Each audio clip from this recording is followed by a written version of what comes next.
Hello viewers, আসসালামু আলাইকুম। আজকে আমি রান্না করব হচ্ছে রূপচাঁদা মাছ। তো আমি আগেই কেটে ধুয়ে রেখেছিলাম। এখন দিয়ে দিব একটু লবণ এবং একটু হলুদ। এগুলো দিয়ে আমি ভালোভাবে মাখিয়ে নেব।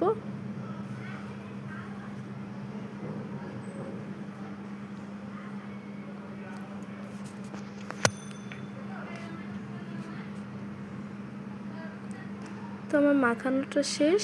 এখন আমি তেলে ভেজে নেব। চুলায় কড়াই বসিয়ে দিয়েছি, তেল গরম হয়ে গেছে। এখন মাছগুলো দিয়ে দিব।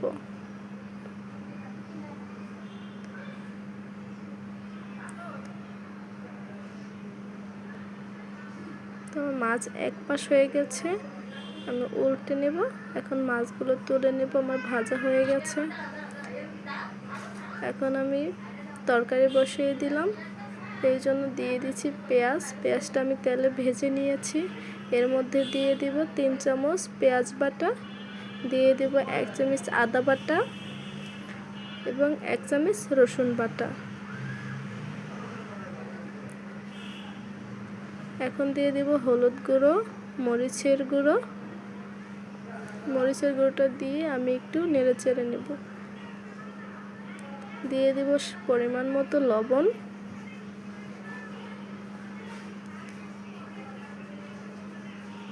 একটু পানি দিয়ে দিব যাতে মশলাটা লেগে না যায়। পানিটা দিয়ে আমি ভালোভাবে কষিয়ে নেব।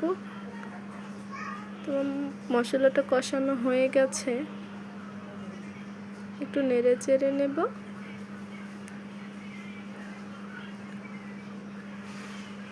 তো মশলাটা হয়ে গেছে। এখন এর মধ্যে দিয়ে দিব আলুটা আমি এই সাইজ করে কেটে রেখেছি। একটু নেড়ে চেড়ে দেব। আমি একটু পানি দিয়ে ঢাকনা দিয়ে রেখেছিলাম। তো আমার আলুটা বলক এসেছে, আমি আবার ঢাকনা দিয়ে দেব। তো আমার আলুটা কষানো শেষ, একটু নেড়ে চেড়ে নেব।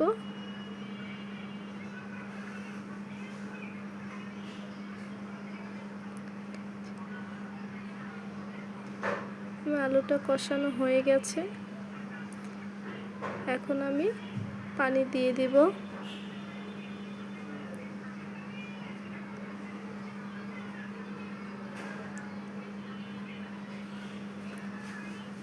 তো আমি ঢাকনা দিয়ে ঢেকে দেব। এখন আমি ঢাকনা উঠিয়ে দেখব তরকারি বলক উঠেছে কিনা। তো আমার তরকারি বলক এসেছে, আলু প্রায় সিদ্ধ হয়ে গেছে।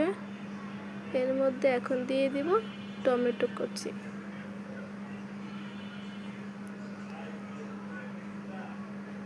টমেটোটা দেওয়ার পরে আমি ভালোভাবে নেড়ে চেড়ে দেব। নেড়ে চেড়ে ঢাকনা দিয়ে দেব। তো এখন দেখবো আমার টমেটোটা সিদ্ধ হয়েছে কিনা। তো দেখতেই পাচ্ছেন আমার টমেটোটা অর্ধেক সিদ্ধ হয়ে গেছে। এর মধ্যে এখন দিয়ে দিব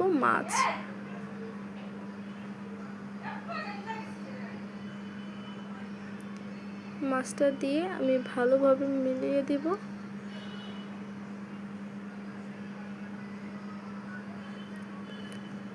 তোমার তরকারিটা হয়ে গেছে প্রায়। একটু ঢাকনা দিয়ে দেব আর একটু।